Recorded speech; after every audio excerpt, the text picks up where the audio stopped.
how to activate your Fidelity credit card online. Hello and welcome to our YouTube channel, How to Tutorials. In today's video, I'm going to show you how you can activate your Fidelity credit card online. To do so, first of all, you will need to go to the official website of Fidelity credit card. For that, you will need to open any web browser on your device first, and in the search bar, you need to type fidelityrewards.com/activate.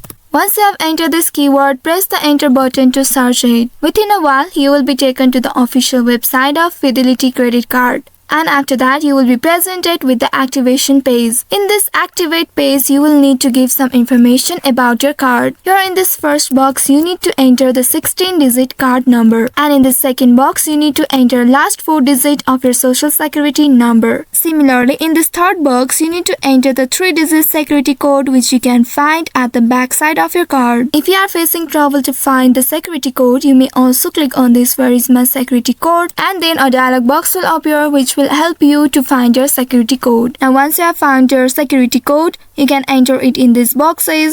After entering the details, you may also click on this show button at the right side of each boxes here to reveal them and check if you have entered all the details correctly or not. Now once you have entered all the details correctly, go ahead and click on this activate button at the bottom, and then you will be able to log into your Fidelity credit card online. So I hope this tutorial was helpful. If yes, don't forget to like, share and subscribe to our channel. Also hit that bell icon to never miss any updates from us. Thank you for watching.